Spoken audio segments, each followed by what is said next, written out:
Seja bem-vindo à aula mestre da Escola Bíblica Dominical do Teologia 24 Horas.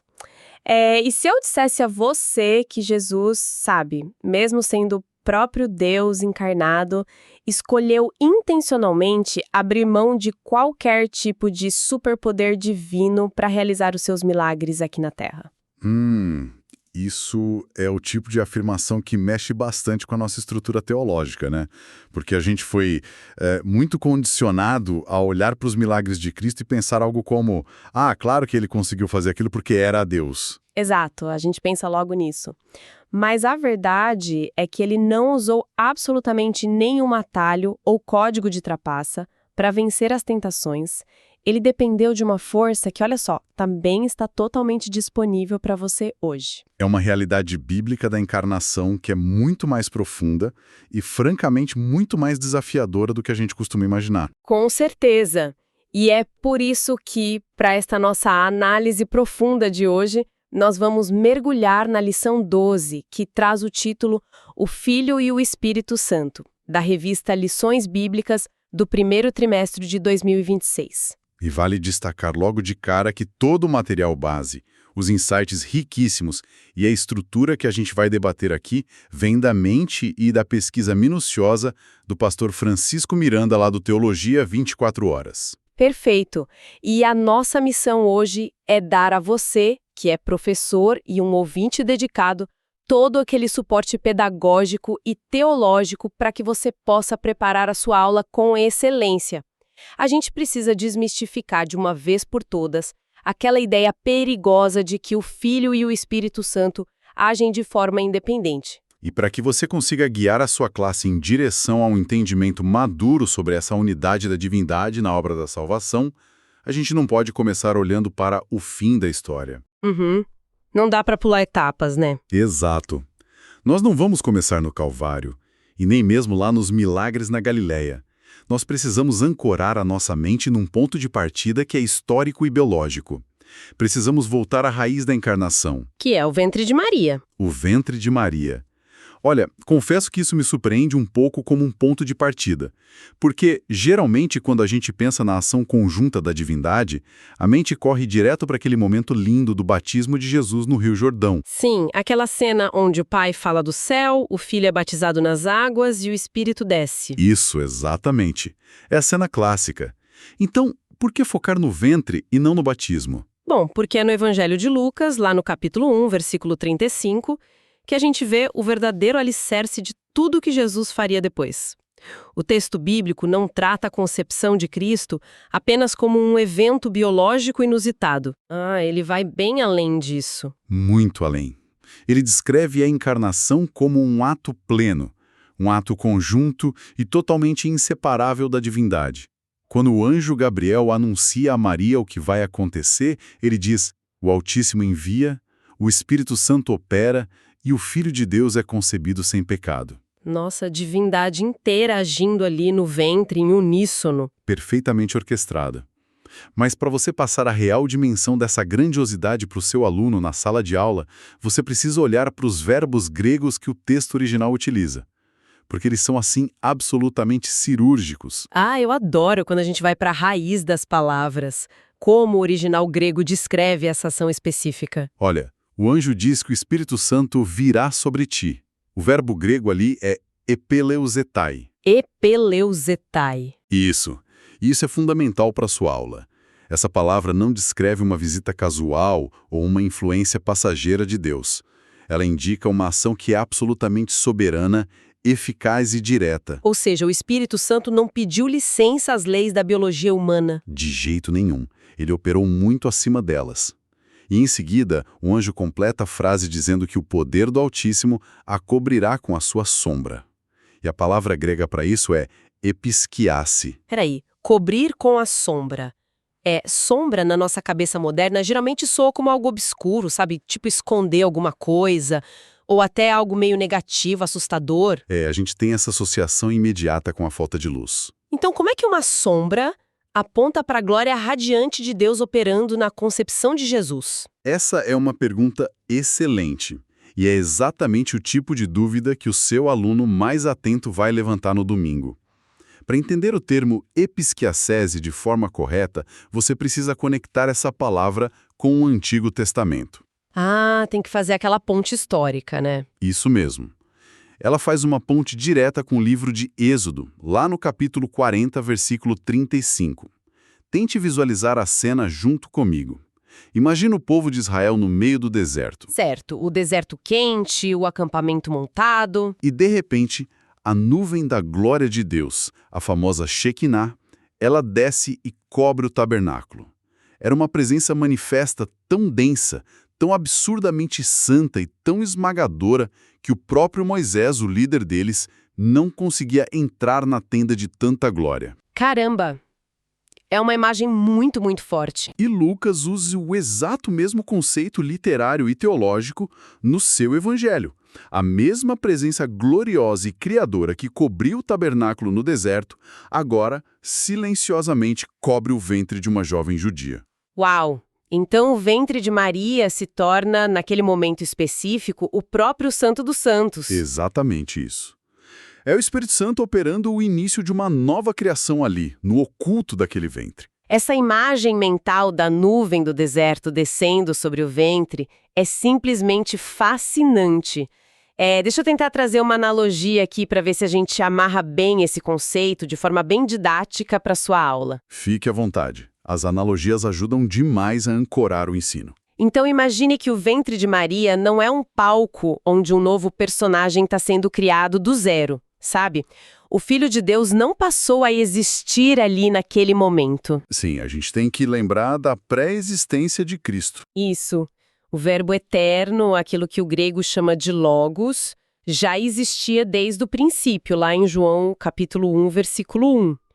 Então, o que acontece na concepção milagrosa é que esse logos eterno está, vestindo uma nova vestimenta. Interessante essa forma de colocar o logos. É como se ele apenas colocasse uma roupa humana, sabe? A sarx, a carne concreta e palpável, para poder habitar entre nós. Mas por dentro, lá no seu íntimo, ele continuava sendo exclusivamente o verbo inalterado.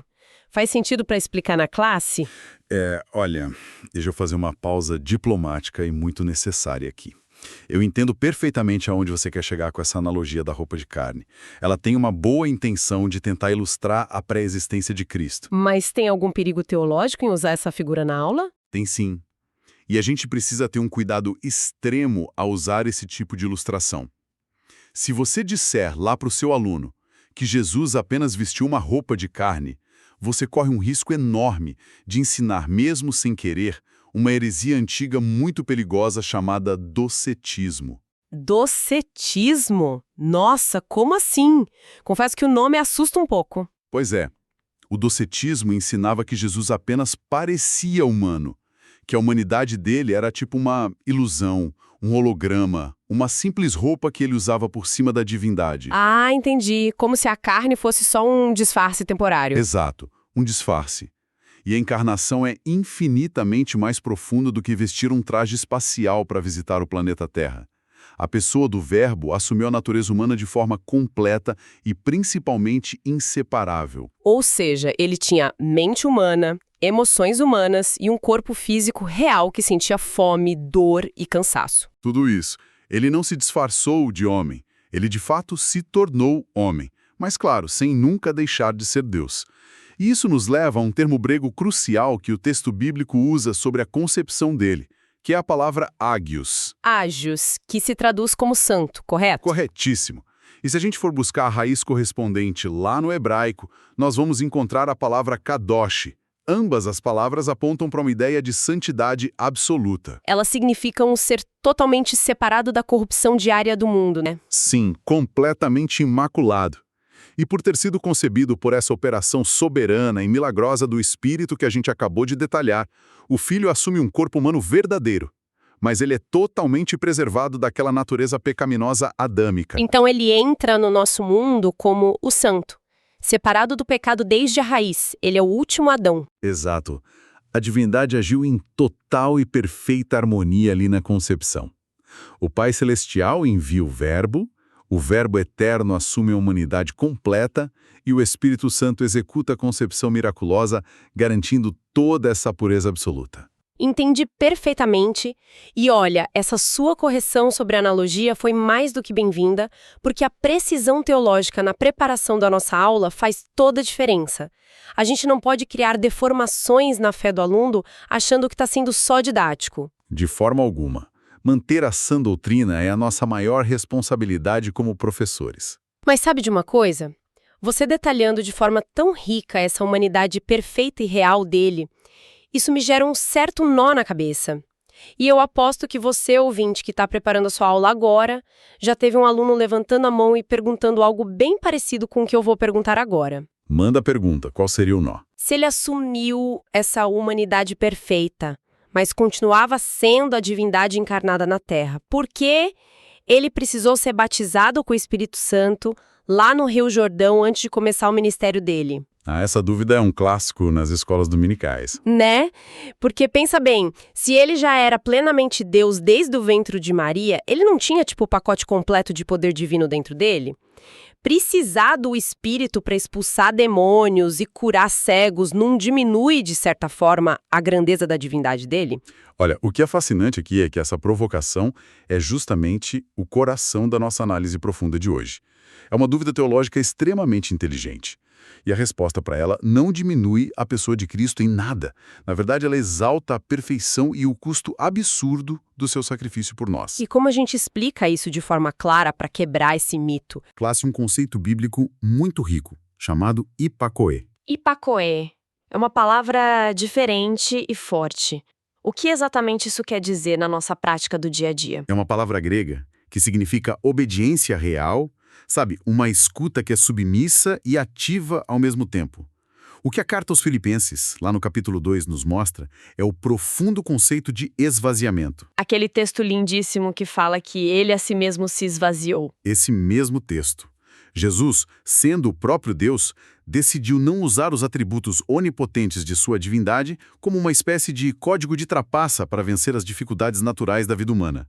Ele não trapaceou no teste árduo de ser um homem. Nossa, esse é muito profundo. Ele jogou o jogo da vida com as mesmas regras limitadas que nós, digamos assim. Exatamente isso. Ele abriu mão do uso independente dos seus próprios atributos divinos.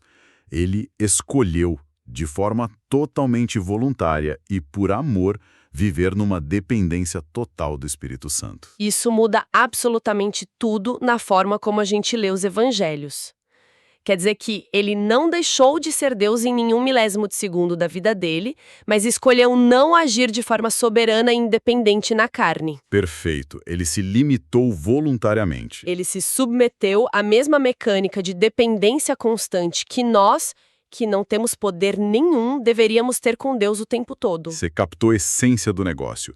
E o texto bíblico usa as palavras pneuma, no grego, e ruar, no hebraico, para se referir ao Espírito. Ambas essas palavras carregam essa ideia poderosa de sopro, de fôlego, a vida divina em ação constante, o vento que movimenta as coisas mortas. E é esse vento divino que move a vida de Jesus inteira durante o ministério, né? Totalmente.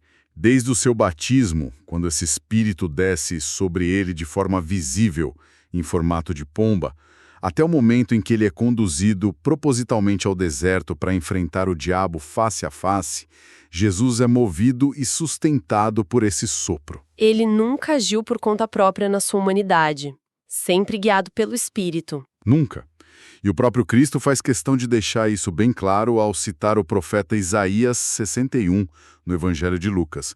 Lembra de quando ele abre o rolo lá na sinagoga de Nazaré? Sim, todos os olhos estavam fitos nele, e ele lê aquela passagem famosa. Exato.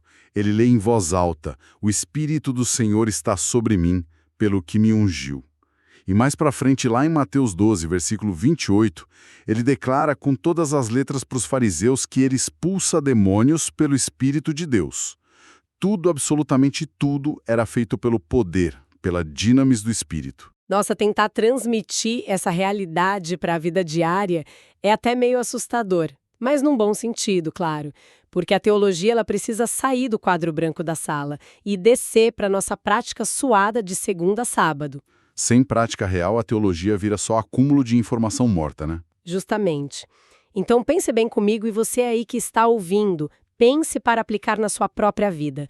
Se o próprio Filho Eterno, o Criador das galáxias e do universo inteiro, escolheu não viver de forma autossuficiente enquanto estava na carne, Sim, ele que não tinha nenhum pecado para atrapalhar a comunhão com o Pai. isso, se ele, que era 100% imaculado, dependia ativamente do pneuma para suportar aquela tentação pesada no deserto, para ter compaixão das multidões chatas, para suportar a dor indescritível dos cravos na cruz, quão absurdo e francamente arrogante é quando um cristão de hoje tenta viver a sua vida espiritual baseada apenas na própria força de vontade ou no próprio intelecto. Você tocou numa ferida aberta num ponto de dor de muitos crentes nas igrejas hoje em dia. Eu acredito firmemente que grande parte da frustração, daquele esgotamento mental e do fracasso na caminhada cristã moderna vem justamente dessa arrogância de tentar ser independente que você acabou de mencionar. A gente tenta fazer no braço da carne o que deveria ser feito no fôlego do espírito. Exatamente isso. Nós tentamos reproduzir o caráter amoroso e maravilhoso de Jesus usando os recursos esgotáveis e limitados da nossa própria natureza caída. Aí a gente cria listas infindáveis de regras, métodos de produtividade espiritual, impomos disciplinas severas a nós mesmos e esquecemos do motor principal. Que é a pessoa do Espírito Santo habitando em nós. Sim, a vida imaculada e santa que Jesus viveu aqui na Terra só foi possível de ser sustentada porque ele caminhava numa comunhão ininterrupta e numa obediência absoluta à voz do Espírito Santo. Sem essa mesma atitude de hipacoé, que é aquela obediência real e dependência diária que a gente falou, o máximo que nós conseguimos produzir é uma religiosidade engessada, cansativa e, no fim das contas, totalmente hipócrita. Que palavra forte! E isso nos serve de um gancho perfeito para expandir a nossa visão panorâmica aqui na aula mestre. Porque nós já vimos a atuação linda e inseparável da divindade lá na manjedoura, com a concepção, vimos essa dependência incrível no ministério terreno de Cristo, na realização de seus milagres. Uma atuação perfeitamente constante. Sim, o tempo todo. Mas o material incrível do pastor Francisco Miranda nos leva a entender que essa dinâmica maravilhosa de unidade se aplica a todo o grande e eterno plano cósmico da redenção humana. Não é só no momento ali da história. Não é uma ação dividida de jeito nenhum. Não mesmo. Não existe nenhuma divisão de tarefas isoladas na ação da divindade. O que existe é uma sinfonia harmoniosa e inseparável da redenção. É um erro teológico muito comum e extremamente perigoso na igreja moderna olhar para a nossa Bíblia de forma departamental, sabe? Como se ela fosse dividida em caixinhas. Tipo tentar fatiar a ação majestosa de Deus ao longo da linha da história. Isso. Tem muita gente que ensina por aí, de forma errada, que o Antigo Testamento é a dura era do Pai, aí os evangelhos seriam a era da graça do Filho, e o livro de Atos em diante seria, finalmente, a era do poder do Espírito.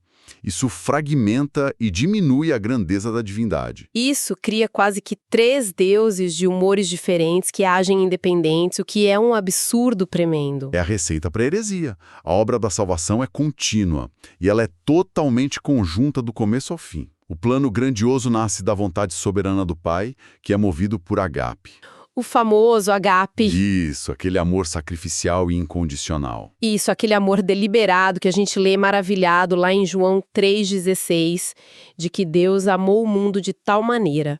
Então, esse plano perfeito é executado e cumprido rigorosamente no Filho, que obedece quietinho até a morte vergonhosa de cruz. A obediência suprema que cancelou a nossa dívida. E para fechar a obra, esse plano se torna eficaz no indivíduo, na sua vida e na minha, através do Espírito Santo. É Ele quem vivifica o nosso espírito que estava morto, é Ele quem convence o mundo do pecado, da justiça e do juízo e sela essa obra eternamente no nosso coração, garantindo a nossa herança. O Pai envia, o Filho realiza, o Espírito aplica. E o mais belo de tudo, ninguém compete por atenção no céu. Nossa, sabe que isso de não competir por atenção, onde a coisa fica genuinamente fascinante para mim e muda a nossa perspectiva sobre a adoração? Tem um detalhe minúsculo no Evangelho de João que você, que é professor, precisa circular com uma caneta bem forte na sua Bíblia, agora mesmo, e grifar com marca-texto no seu plano de aula. Qual é a passagem específica que você quer destacar? Lá em João, capítulo 16, no versículo 14. Quando Jesus está instruindo os seus discípulos, ali meio tristes e confusos sobre o papel consolador do Espírito Santo que seria enviado em breve, ele diz uma frase super curta, mas que para nossa teologia é um divisor de águas absoluto. Eu acho que já sei qual versículo você vai citar. Ele diz assim de forma bem direta: ele me glorificará. E olha só, o verbo usado ali no grego para glorificar é doxazo. Esse verbo significa literalmente revelar a majestade oculta de alguém, honrar publicamente, tornar o valor e a beleza de uma pessoa completamente manifesto para todos verem. A obra autêntica do Espírito Santo na Terra nunca, em hipótese alguma, é colocar os grandes holofotes sobre si mesmo. Olha, essa é uma daquelas constatações profundas que muda radicalmente a forma como nós avaliamos e filtramos muita coisa que acontece nas igrejas hoje em dia. Com certeza. Tente explicar a força desse verbo doxazo para sua classe usando a analogia de um teatro. É bem visual. Imagine o Espírito Santo como um daqueles holofotes de palco gigantescos, sabe? Com uma lâmpada extremamente potente, posicionado bem no meio de um teatro que está completamente no escuro. Excelente ilustração para a galera entender. Se você que está sentado na plateia virar o seu rosto e olhar diretamente para a lâmpada fortíssima desse holofote, o que acontece com você? Você fica cego. A função do equipamento não é que a plateia fique olhando pasma para a potência dele o tempo todo. A função real da luz é iluminar brilhantemente o palco, onde o ator principal está realizando a sua obra. O foco e o objetivo do holofote é sempre apontar para o outro lugar, apontar para a pessoa certa. Exato. O Espírito Santo é a luz divina resplandecente que ilumina o Filho na escuridão deste mundo. Ele sempre, invariavelmente, aponta para Jesus. Sensacional essa aplicação. E se a gente trouxer essa analogia precisa do holofote para a realidade prática das nossas congregações agora, no nosso século XXI, nós esbarramos numa questão que é altamente crítica e muito necessária de ser debatida. E bem delicada de se falar publicamente também, né? Muito delicada, porque em nossos dias de hoje há uma confusão e uma superficialidade generalizada sobre o que de fato é o mover verdadeiro do Espírito no meio do povo de Deus. Muitas e muitas vezes as pessoas confundem a ação genuína e transformadora do Espírito Santo com um mero espetáculo carnal de domingo à noite. Com certeza. Muito barulho, muito show pirotécnico e pouco fruto de mudança de caráter. Infelizmente, é o que mais vemos. Confundem com picos de adrenalina induzida, com um emocionalismo raso e vazio de significado bíblico, ou pior, com manifestações exóticas que, no final das contas, só chamam a atenção para o próprio homem. Chamam a atenção para o pastor famoso que está no palco, ou para o suposto profeta e o dom espetacular que ele diz ter. É o velho problema do foco na ferramenta mortal, em vez de focar no Senhor imortal. Isso mesmo. Mas a base teológica sólida que o pastor Francisco Miranda estruturou meticulosamente para nós nessa lição nos dá uma métrica que é infalível, sabe? Um termômetro espiritual que simplesmente não erra nunca. Toda a manifestação genuína que for de fato do Espírito Santo será inegavelmente, escandalosamente, cristocêntrica. É simples assim de entender. E, ao mesmo tempo, até cortante para nossa vaidade. Se a ação que está rolando na igreja não exalta a pessoa de Cristo acima de tudo, não é o Espírito Santo operando ali. Ponto final. Pode ser a emoção coletiva da música, pode ser uma manipulação psicológica de um bom orador, pode ser puro entretenimento religioso, mas com certeza absoluta não é o pneuma poderoso de Deus. Falou tudo. Onde o Espírito de Deus realmente atua em poder, o Cristo crucificado e ressurreto é elevado e honrado de forma reverente. Onde ele age de verdade varrendo o lugar, o resultado final não é o exibicionismo espiritual vaidoso dos membros. O resultado inquestionável é que as pessoas que estão ali são levadas a uma convicção terrível e profunda dos seus próprios pecados ocultos. Elas saem do culto chorando e quebrantadas, né? Não se achando super-heróis, quebrantadas e transformadas de dentro para fora. Elas são conduzidas com amor a uma vida de obediência prática, suada e diária à palavra de Deus. A evidência suprema e absolutamente inquestionável de que alguém está verdadeiramente cheio do poder do Espírito Santo não é a altura do seu grito de glória a Deus no momento do louvor. Olha, isso precisa ser dito mais vezes nas nossas salas de aula para alinhar a expectativa dos alunos. E precisa mesmo. A maior evidência que o Novo Testamento aprova é o fato contínuo de que essa pessoa cheia do Espírito se parece cada vez mais com o caráter de Jesus, na sua forma pacífica de falar com os outros, de agir no trabalho sob pressão, de tratar o próximo que ofende, e na sua forma sacrificial de amar a Deus e aos irmãos. Sensacional nosso debate de hoje. É isso, nós desconstruímos termos profundos do grego e do hebraico aqui, e estabelecemos a grandeza inseparável da divindade na criação e na vida de Cristo, e vimos como o engenhoso plano da salvação funciona através da história como uma sinfonia perfeitamente afinada por Deus. Foi um caminho muito rico e de muita luz na teologia, e espero que traga clareza. Mas agora, meu amigo, nós precisamos aterrissar esse avião com segurança.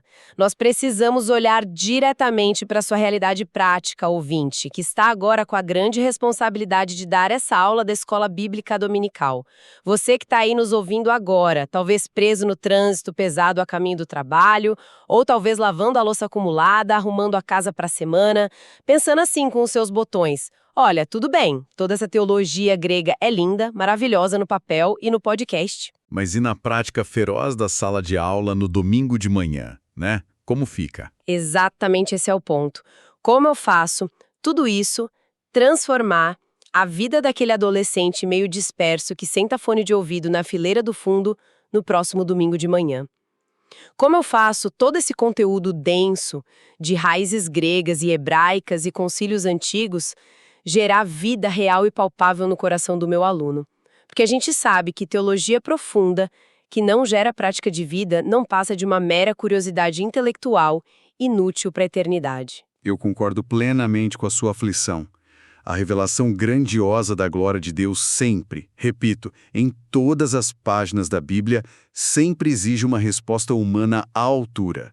E a atitude que deve ser exigida do seu aluno na conclusão da sua aula hoje e que é exigida de você também agora, é exata a mesma atitude humilde que foi exigida da Virgem Maria lá no comecinho do nosso estudo de hoje. Você se refere ao relato lá em Lucas, capítulo 1, versículo 38. Isso mesmo, não podemos esquecer o início.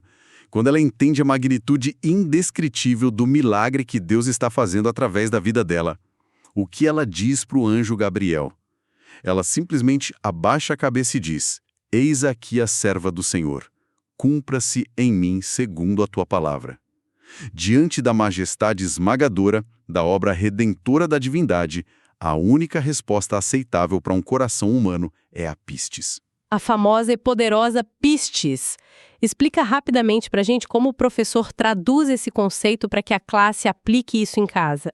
Pistis é normalmente traduzido como a palavra fé nas nossas Bíblias em português, mas o sentido original da língua vai muito além de uma simples e fria crença mental ou de um assentimento intelectual de que Deus existe de fato. Ou seja, não é só balançar a cabeça e concordar com o professor. De forma alguma. Significa desenvolver uma fé que confia plenamente a ponto de obedecer. Uma fé viva que se lança no abismo confiando nos braços de Deus, sabe? Uma dependência firme e inabalável que simplesmente se rende, por completo, ao propósito da vontade divina sem fazer perguntas retóricas. Mas a verdadeira pistis bíblica nunca caminha sozinha na jornada. Ela precisa estar sempre de mãos dadas, agarradinha, com a metanoia.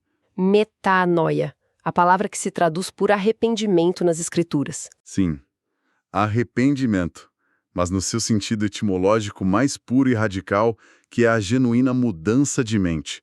Uma mudança de direção na caminhada de 180 graus, uma verdadeira e dolorosa transformação de valores íntimos.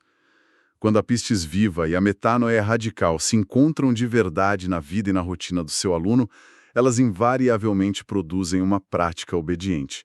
E é exatamente isso que o apóstolo Tiago nos cobra de forma tão dura na sua epístola sobre a fé e as obras. Ele diz para a gente ser praticante obediente da palavra e não apenas um mero ouvinte esquecido que se engana a si mesmo. Exatamente o que Tiago ensina. Não é sobre o seu aluno de jeito nenhum sair da aula de domingo se sentindo um teólogo, entendendo todos os mistérios insondáveis do universo e declinando o grego antigo perfeitamente. É puramente sobre ele sair da sua classe profundamente tocado, decidido no seu íntimo a se render com profunda reverência e obediência diária ao Cristo maravilhoso que o Espírito Santo acabou de iluminar no coração dele durante a aula. Esse é o alvo supremo do ensino cristão. Se a gente alcançar minimamente isso, a aula inteira foi um sucesso estrondoso para o reino de Deus. E olha, a melhor notícia de todas, para dar um alívio, é que você, que é um educador cristão dedicado e esforçado, não precisa se sentir solitário e não precisa ficar sobrecarregado tentando empacotar todo esse conteúdo denso e complexo para explicar para sua turma do zero. É muita coisa para tentar organizar sozinho sem um norte metodológico, sem dúvida nenhuma. Demais da conta. E você sabe bem como é que funciona a realidade viva e um pouco caótica da escola bíblica. Você vira de costas um segundo para escrever a palavra epeleuzetai devagar no quadro branco e quando olha de volta, metade da sala já pegou o celular para checar as notificações das redes sociais. É difícil manter o foco deles. É uma batalha brutal e constante pela atenção da nossa geração conectada. Por isso mesmo, por ser uma batalha tão difícil, você não deve nunca lutar sozinho sem boas armas de ensino. E nem deve ficar apenas na velha oralidade que cansa. Todo esse rico e denso material do pastor Francisco Miranda está finamente estruturado com muito foco pedagógico lá na oficina do mestre, dentro da plataforma incrível do Teologia 24 Horas. Como professor, você precisa usar as ferramentas metodológicas do Teologia 24 Horas a favor da atenção e do engajamento do seu aluno e também a favor do seu próprio e apertado gerenciamento de tempo durante a correria da semana. E como seria, de forma prática, uma dinâmica de estudo legal para eles usarem a partir de amanhã? Olha, uma sugestão de dinâmica perfeita de estudos, que inclusive já foi testada e aprovada na prática para o seu preparo semanal, seria esta sequência lógica. Primeiro de tudo, você tira um momento quieto e faz a leitura concentrada do texto base para criar a sua grande fundação mental. Certo, leitura primeiro de tudo para enraizar. Depois disso, durante o seu deslocamento estressante no trânsito ou na correria das tarefas do dia a dia, você coloca os fones e ouve este áudio aqui, para ir fixando e digerindo os conceitos principais, assim como você está fazendo de forma inteligente neste exato momento, nos ouvindo. Mas não pare o preparo apenas por aí no áudio. Quando você tiver, de fato, um momento de foco real em casa, sente e assista ao vídeo da aula correspondente. O vídeo gravado pelo pastor faz muita diferença para captar a vibe, né? Faz uma diferença brutal, sim. O vídeo visual vai te dar o tom da voz, a postura didática correta para abordar o tema sem ser enfadonho, vai te mostrar pelo exemplo prático exatamente onde você deve colocar as ênfases certas na hora de falar e encantar a sua classe no domingo. E, por favor, uma dica de ouro: use e abuse sem dó dos infográficos e dos slides de apresentação. O infográfico visual traduz e simplifica qualquer complexidade acadêmica. Quando você estiver lá na frente, meio suando frio, explicando aquele conceito super denso sobre o logos invisível e a sarx, a carme, ou detalhando a diferença de significado prático entre as palavras pneuma e apakoi, você não precisa ficar vendo aquele olhar de desespero ou de confusão no rosto do aluno. É a pior sensação do mundo. Ninguém quer ver o aluno com cara de perdido na aula. Não mesmo. Corta o coração. Em vez de se desesperar, você simplesmente clica e joga o infográfico super bem feito no slide. A cor vibrante, o mapa mental super lógico, todo aquele design visual que foi pensado para isso, puxam a atenção do cérebro dele de volta para você imediatamente e ancoram a informação complexa direto na memória dele. Com os slides prontos e bonitos, você mantém o controle total e magnético da narrativa durante todos os 60 minutos de aula, sabe, sem se perder em divagações cansativas. Isso garante com folga que o seu ensino tenha aquela profundidade teológica inegociável, mas embalada com a didática vibrante e rápida que o nosso século XXI exige de nós como educadores. Bom, e para encerrarmos com chave de ouro o nosso mergulho teológico profundo de hoje, eu quero deixar no ar uma provocação muito sincera e direta para você que vai ministrar esta aula no próximo domingo. É algo para você realmente mastigar e ruminar no seu coração em espírito de oração, antes de ficar em pé diante da sua classe confiada a você. Deixa essa provocação pesada com a gente para a semana. Pense seriamente comigo. Se a principal e a mais nobre de todas as funções do Espírito Santo na Terra é glorificar a Cristo, apontar o holofote ofuscante para Ele o tempo todo e formar lentamente o caráter dócil de Jesus em nós dia após dia, nós devemos parar e nos perguntar com extrema e dolorosa honestidade diante de Deus. A nossa busca atual e frenética por espiritualidade, todos os cultos e conferências que nós frequentamos toda semana sem faltar, todas as longas orações que nós fazemos supostamente no secreto, estão de fato nos tornando, na prática, pessoas muito mais parecidas com Jesus no nosso trato diário com as pessoas mais simples? Na nossa paciência natural no trânsito, na nossa humildade ao ser corrigido, por exemplo. Sim, na humildade verdadeira de pedir desculpas, na velocidade do nosso perdão rápido ao próximo que falhou conosco. Ou será que, tragicamente, toda essa nossa busca e militância espiritual árdua está apenas e tão somente nos tornando pessoas cada vez mais arrogantes, donas da verdade e profundamente religiosas apenas na aparência externa limpinha? Que paulada! Esse é exatamente o tipo de espelho que a gente precisa ter a ousadia e a coragem de encarar bem de perto e com os olhos bem abertos antes de ousar abrir a nossa boca para ensinar as coisas de Deus para os outros irmãos. Não fuja de jeito nenhum dessa pergunta desconfortável durante a sua semana de preparo, medite sobre ela, deixe que o próprio Espírito Santo examine com a sua luz o seu próprio coração de professor primeiro. E preste muita atenção agora no que eu vou dizer. Comente aqui como esta aula mestre facilitou a preparação e organização da sua aula para o próximo domingo. A gente encoraja demais que você comente, nós realmente lemos e acompanhamos todos os comentários da plataforma. Lemos com muito carinho mesmo.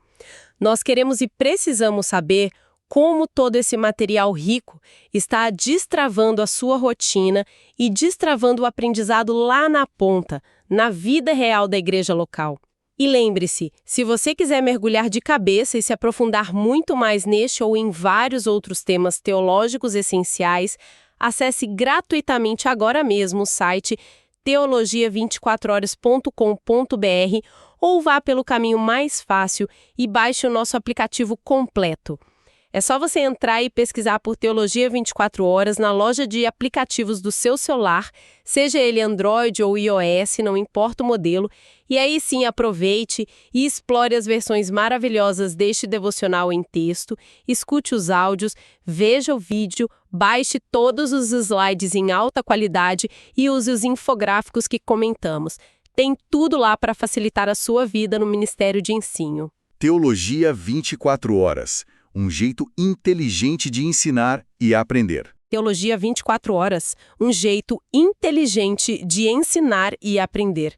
E olha, nunca, mas nunca mesmo se esqueça da lição da analogia do holofote de hoje. Permita intencionalmente que o precioso Espírito Santo ilumine com grande força a beleza salvífica de Cristo através da sua vida diária. E, claro, através das suas palavras perante a classe nessa semana. Um forte abraço para você, uma excelente e muito frutífera aula no domingo e até a nossa próxima análise profunda.